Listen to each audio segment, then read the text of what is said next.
എന്താണ് മുസ്ലിം? മുസ്ലിം എന്നത് ഒരു അറബി പദമാണ്. ഒരാശയത്തെ കുറിക്കുന്നതാണ് ആ പദം. ഒരു സമൂഹത്തെ കുറിക്കുന്ന പദമല്ല, ഒരാശയത്തെ കുറിക്കുന്ന പദമാണത്. മുസ്ലിം എന്ന അറബി പദവും എല്ലാവരും കേട്ടാണ്. എന്താണ് മുസ്ലിം? മുസ്ലിം എന്ന് പറഞ്ഞാൽ അള്ളാഹുവിന് സമ്പൂർണമായി കീയൊതുങ്ങുന്നവൻ, അള്ളാഹു പഠിപ്പിച്ച നിയമങ്ങൾക്ക് കീയൊതുങ്ങി മാതൃകായോഗ്യമായി ജീവിതം നയിക്കുന്നവൻ ആരോ അവനാണ് മുസ്ലിം. അനുസരണമുള്ളവൻ. ആരെയാണ് അവൻ അനുസരിക്കുന്നത്?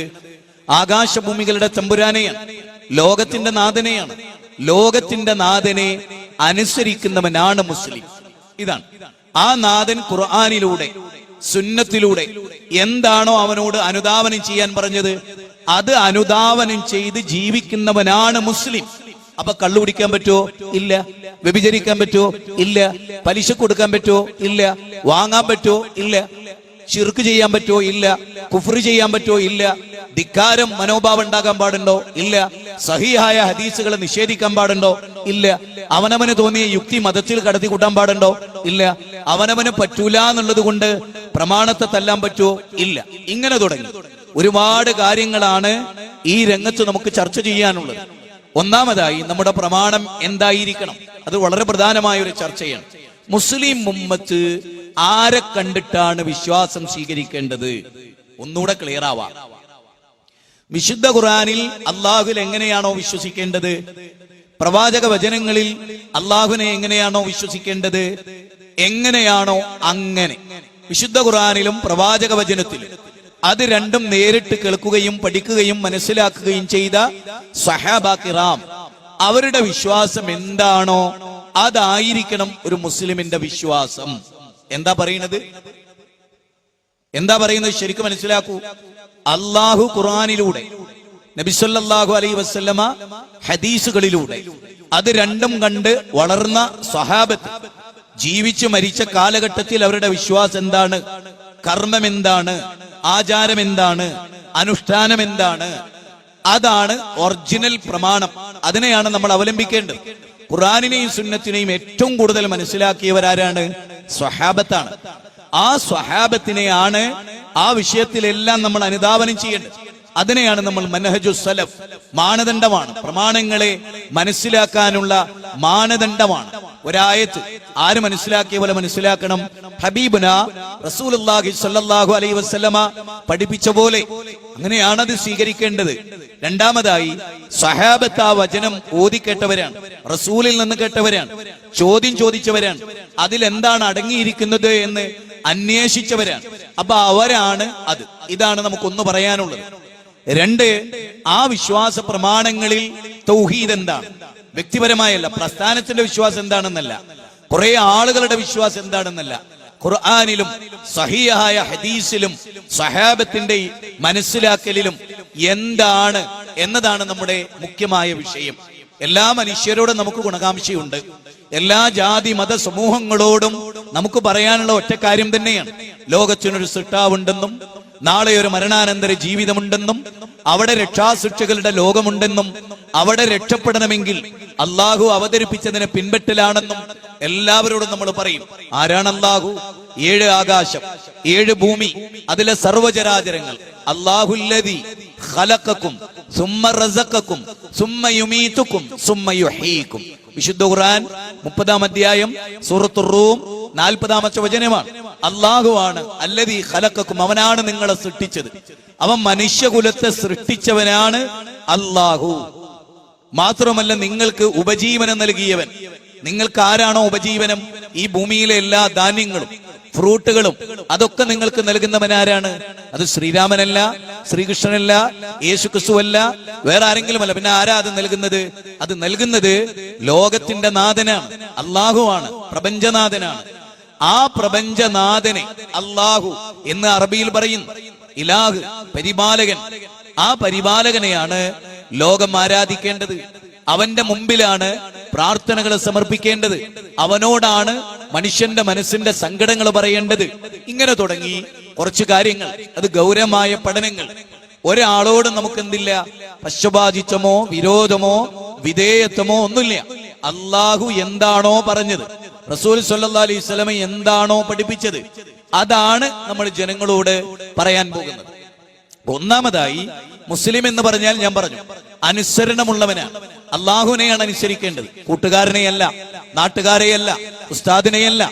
അള്ളയും റസൂലും പറഞ്ഞ പോലെ ഉമ്മ പറഞ്ഞാൽ അനുസരിക്കാം, അള്ളയും റസൂലും പറഞ്ഞ പോലെ നേതാവ് പറഞ്ഞാൽ അനുസരിക്കാം, അള്ളയും റസൂലും പറഞ്ഞ പോലെ പഠിപ്പിച്ചാൽ നമുക്കതൊക്കെ പിന്തുടരാം. അതാണ് നമ്മുടെ മാനദണ്ഡം. അവനാണ് മുസ്ലിം. എന്നിട്ട് അള്ളാഹു നമ്മളോട് ഒരു കാര്യം കൂടി പറഞ്ഞു. അതെന്താ? വഖാല ഇന്നനി മിനൽ മുസ്ലിമീൻ. അള്ളാഹുവിലേക്ക് ആളുകളെ ക്ഷണിക്കുകയും സത്കർമ്മങ്ങൾ ചെയ്യുകയും ഞാൻ മുസ്ലിമാണ് എന്ന് ലോകത്തോട് പറയുകയും ചെയ്യുന്നവനേക്കാൾ നല്ല വാക്ക് പറഞ്ഞവനാരുണ്ട്, നല്ല വാക്ക് പറഞ്ഞവനാരുണ്ട്. അപ്പം മുസ്ലിം ആകാൻ അള്ളാഹു നമ്മളോട് പറയും, മുഖ്ലിസ് ആകാൻ അള്ളാഹു നമ്മളോട് പറയും, ഇസ്ലാഹ് നടത്താൻ അള്ളാഹു നമ്മളോട് പറയും, സലഫുകളുടെ മാർഗം പിന്തുടരാൻ അള്ളാഹു നമ്മളോട് പറയും.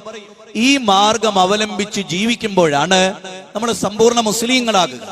അവിടെയാണ് അള്ളാഹു സുബ്ഹാനഹു വ തആല നമ്മളോട് പറയുന്നത്, യാ അയ്യുഹല്ലദീന ആമനു തഖുല്ലാഹ ഹഖ്ക തുഖാതിഹി വലാ തമൂതുന്ന ഇല്ലാ വഅൻതും മുസ്ലിമൂൻ. ഖുർആനിലെ 3-ാം അധ്യായം 102-ാമത്തെ വചനം നിങ്ങൾ പരിശോധിച്ചോ. അവിടെ അള്ളാഹു പറയുന്നത്, സത്യവിശ്വാസികളെ, നിങ്ങൾ അള്ളാഹുവിനെ സൂക്ഷിക്കേണ്ട മുറപ്രകാരം നമ്മളാണ് ചിന്തിക്കേണ്ടത്. പ്രസംഗിക്കുന്ന ഞാനും ഇവിടെ ഇരിക്കുന്നവരും കേൾക്കുന്ന നമ്മൾ ഓരോരുത്തരും നമ്മൾ പലപ്പോഴും എന്താ ഉണ്ടാവുക? ഒരു സംഘടന സംഘടിപ്പിച്ചാൽ അത് അവർക്ക് ബാധകല്ല, ബാക്കിയുള്ളവരായിട്ടാണ് അതിന്റെ ബന്ധം എന്നാ പറയാ. അങ്ങനല്ല. അപ്പൊ ഞാൻ പറഞ്ഞു വന്നത്, വിശുദ്ധ ഖുർആനിൽ നമ്മളോട് അല്ലാഹു സുബ്ഹാനഹു വ തആല പറയുന്നത്, സത്യവിശ്വാസികളെ, നിങ്ങൾ അള്ളാഹുവിനെ സൂക്ഷിച്ച് ജീവിക്കണം. ഇതാരോടാണ്? ഇത് നമ്മളോടാണ് പറയുന്നത്. ഹഖ്ക തുഖാതിഹി, സൂക്ഷിക്കേണ്ട മുറപ്രകാരം. വലാ തമൂതുന്ന ഇല്ലാ വഅൻതും മുസ്ലിമൂൻ, നിങ്ങൾ മുസ്ലിങ്ങളായി കൊണ്ടല്ലാതെ മരിച്ചു പോകരുത്. എന്തായിരിക്കും ആ പറഞ്ഞതിന്റെ അർത്ഥം? നിങ്ങൾ മുസ്ലിങ്ങളായി കൊണ്ടല്ലാതെ മരിക്കരുത് എന്ന് പറഞ്ഞാൽ ആമിന എന്ന പേരും അബ്ദുൽ ഖാദർ എന്ന പേരും കൊണ്ടല്ലാതെ, സുരേന്ദ്രൻ എന്ന പേര് സ്വീകരിച്ചു മരിക്കരുത് എന്നാ? അല്ല. പിന്നെന്താ? നിങ്ങൾ എപ്പം മരിക്കുകയാണെങ്കിലും ഒരു മുസ്ലിമിന്റെ ക്വാളിറ്റിയോട് കൂടി അല്ലാതെ മരിക്കരുത്. പടച്ചോനെ ധിക്കരിച്ചുകൊണ്ടുള്ള ഒരു അവസ്ഥയിൽ നിങ്ങൾ മരിച്ചു പോകാൻ ഇടവരരുത്. ഒന്നുകൂടെ ക്ലിയറായി ഞാൻ പറയാം. ജീവിതത്തിൽ ഏത് ഘട്ടം വരുമ്പോഴും ആ ഘട്ടത്തിലെല്ലാം അള്ളാഹുവിന് കീഴൊതുങ്ങിക്കൊണ്ടല്ലാതെ നിങ്ങൾ മരിക്കുന്ന ഒരു സാഹചര്യം നിങ്ങൾക്ക് ഉണ്ടാകരുത്. ആ ഒരു ബോധമാണ് മുസ്ലിങ്ങൾക്ക്. എന്ത് കാര്യമാണെങ്കിലും വാശി തീർക്കാനല്ല, വൈരം തീർക്കാനല്ല, ആളുകളെ തോൽപ്പിക്കാനല്ല, മറിച്ച് എന്താണ്? ഞാൻ മുസ്ലിമായിട്ടല്ലാതെ മരിക്കരുത് എന്ന് അള്ളാഹ് എന്നോട് ആവശ്യപ്പെടുന്നുണ്ട്. ഇനി വിശുദ്ധ ഖുർആൻ മറ്റൊരു സ്ഥലത്ത് പറയുന്നത് നിങ്ങൾ ശ്രദ്ധിച്ചോളൂ. ഖുർആനിലെ 2-ാം അധ്യായം സൂറത്ത് ബഖറ 208-ാമത്തെ വാചകത്തിൽ അല്ലാഹു പറയുന്നത്, യാ അയ്യുഹല്ലദീന ആമനു ദുഖുലു ഫിസ്സിൽമി കാഫ, നിങ്ങൾ ഇസ്ലാമിലേക്ക് പൂർണ്ണമായിട്ട് വരീൻ. സത്യവിശ്വാസികളെ എന്ന് വിളിച്ചിട്ടാണ് ആ പറയുന്നത്. എന്തുകൊണ്ടായിരിക്കും അല്ലാഹു അങ്ങനെ പറഞ്ഞു? പിശാചിന്റെ കാൽപാദങ്ങളെ നിങ്ങൾ പിന്തുടരരുത് എന്നും അല്ലാഹു അവിടെ പറയുന്നു. അവൻ നിങ്ങൾക്ക് പ്രത്യക്ഷ ശത്രുവാണ് എന്നും അല്ലാഹു സുബ്ഹാനഹു വ തആല അവിടെ പറയുന്നു. അപ്പൊ ചില കാര്യങ്ങളിൽ ഇസ്ലാമുണ്ട്. അതായത് ചില ഹദീസ് തന്റെ യുക്തിക്ക് ഉൾക്കൊള്ളും, അത് പറ്റും. ചില ഹദീസുകൾ തനിക്ക് പറ്റില്ല, തന്റെ കൂട്ടുകാർക്ക് പറ്റില്ല. ഞാനത് സ്വീകരിച്ച നാട്ടുകാർ ഇന്നൊരു അന്ധവിശ്വാസി എന്ന് പറയും. അപ്പൊ അതാണ് ഒഴിവാക്കുക. അല്ലാഹ് അങ്ങനല്ല പറഞ്ഞു. നീ വിശ്വാസിയാണോ എങ്കിൽ ഉദ്ഖുലൂ ഫിസ്സിൽമി കാഫ, പൂർണ്ണമായിട്ട് ഇസ്ലാമിലേക്ക് വാ. ഇത് ഖുർആനിലുള്ള ഒരു വാചകമാണ്. ഇത് ആര് പഠിക്കണം? ഇത് ഏതെങ്കിലും ഒരു പ്രസ്ഥാനത്തോടോ ഏതെങ്കിലും ചില വ്യക്തികളോടോ ആണോ? അത് ഇന്ന സലായി സ്വീകരിച്ചോട്ടെ, അത് ഇന്ന സലഫി സ്വീകരിച്ചോട്ടെ, അത് ഇന്ന നാട്ടുകാർ സ്വീകരിച്ചോട്ടെ എന്ന് പറയാൻ പറ്റുമോ? യാ അയ്യുഹല്ലദീന ആമനു ദുഖുലൂ ഫിസ്സിൽമി കാഫ വലാ തത്തബിഉ ഖുതുവാതി ശൈത്താൻ ഇന്നഹു ലക്കും അദുവ്വുൻ മുബീൻ. പിശാചിന്റെ കാൽപാദങ്ങളെ, ഞാൻ പറയാ ചില കാര്യങ്ങൾ, സ്ത്രീധനം വാങ്ങും എന്നാ പലിശ കൊടുക്കൂല, ചില പലിശക്ക് വാങ്ങും സ്ത്രീധനം വാങ്ങൂല നിർബന്ധം പറയും. അങ്ങനെ ഓരോ കാര്യത്തിൽ ചില ആളുകൾ ബുഖാരിയിലെ ചില ഹദീസുകളൊക്കെ തള്ളിക്കളയും. അതെന്തുകൊണ്ടാണ്? ഓല യുക്തിക്ക് പറ്റില്ല, ഓല പ്രസ്ഥാനം അതിനെ എതിർക്കുന്നു, അതുകൊണ്ട് ഞാൻ അതിന്റെ ആളാകണമെങ്കിൽ ഞാൻ അത് എതിർക്കണം. ഇത് എന്തിനെ എതിർക്കണത്? ഇത് എതിർത്താൽ ഉണ്ടാകാവുന്ന അവസ്ഥ എന്താ? അതൊന്നും ആളുകൾ ചിന്തിച്ചിട്ടില്ല. അത്ഭുതത്തോടുകൂടി ഖുർആനിലൊരു വചനം ഞാൻ പറഞ്ഞുതരാം. നൂഹ് നബി അലൈഹിസ്സലാമിന്റെ ജനത നൂഹ് നബിയെ കണ്ടു വളർന്നവരാണ്. അദ്ദേഹത്തെ ധിക്കരിച്ചവരാണ് ഒരുപാട് ആളുകൾ, ഭൂരിപക്ഷം. അവരെ കുറിച്ച് അല്ലാഹ് പറയുന്ന ഒരു ഒറ്റ ഖുർആനിക വചനം ചിന്തിച്ചാൽ കിട്ടുങ്ങിപ്പോകും നമ്മൾ. എന്താ അത്? വകദ്ദബത് ഖൗമു നൂഹിനിൽ മുർസലീൻ, നൂഹ് നബിയുടെ ജനത സകല മുർസലീങ്ങളെയും നിഷേധിച്ചു. അത്ഭുതകരമായി പണ്ഡിതന്മാരതിനെ വിശദീകരിക്കുന്നുണ്ട്. നൂഹ് നബിയുടെ ജനത നൂഹ് നബീനെ കണ്ടത്, വേറെ നബീനൊന്നും അവർ കണ്ടിട്ടില്ല. വേറെ നബീനെ അവരിട്ട് ധിക്കരിച്ചിട്ടുമില്ല. നൂഹ് നബീനെ അവർ ധിക്കരിച്ചു. അതിന് അല്ലാഹ് ഉപയോഗിച്ച പ്രയോഗം എന്താ അറിയോ? ഞാൻ അയച്ച 1.25 ലക്ഷത്തോളം അംബിയ മുർസലീങ്ങളിൽ ഒരാളെ നിഷേധിച്ചാൽ ബാക്കിയുള്ളവർക്ക് എന്ത് പ്രാധാന്യം? അപാരമാണ്. നൂഹ് നബിയുടെ ജനത മുർസലീങ്ങളെ നിഷേധിച്ചു. ഒരൊറ്റ നബിയെ നിഷേധിച്ചതിനെ പറ്റി അല്ലാഹ് എന്താ പറഞ്ഞത്?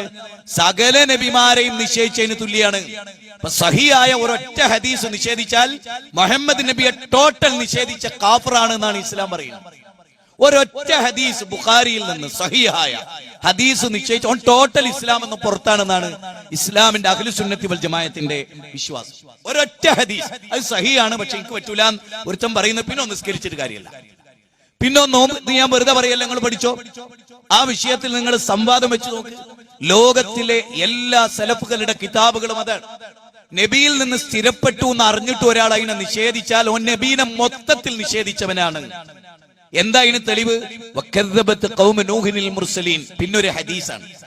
ആ ഹദീസ് റസൂലുള്ളാഹിന്റെ തിരുനാവ് കൊണ്ട് പറഞ്ഞാണ്. അപ്പൊ അതിന്റെ ഒരു ഗൗരവം നമ്മൾ മനസ്സിലാക്കണം.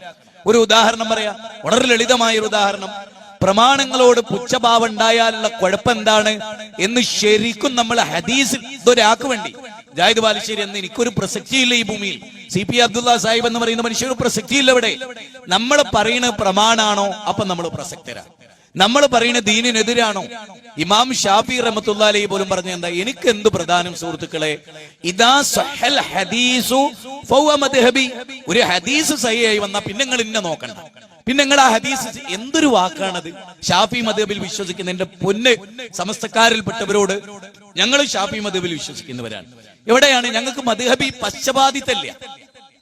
ഞങ്ങൾ മദ്ഹബിന്റെ ഇമാമിങ്ങളും 4 പേരെയും ഒരേപോലെ അംഗീകരിക്കുന്നു. നിങ്ങൾ ഏതെങ്കിലും ഒരു ഇമാമിനെയാണ്, ഒരു ഇമാമ് ചെയ്ത പോലെ നിങ്ങൾ ചെയ്യൂല, ഒരു ഇമാമ് ചെയ്ത പോലെ നിങ്ങൾ ചെയ്യൂ. അത് ഞങ്ങളെ വാശി. ഞങ്ങൾ പറയണ അങ്ങനെയല്ല. 4 മദ്ഹബിന്റെ ഇമാമിങ്ങളെ അംഗീകരിക്കണം. അവർ പഠിപ്പിച്ച പ്രമാണങ്ങൾ ഖുർആനിലും സുന്നത്തിലുള്ളത് കൃത്യമായിട്ട് അവർക്ക് കിട്ടിയതും കിട്ടാത്തതുമായ കാര്യം ഉണ്ടെന്ന് അവർ പറയുന്നത്.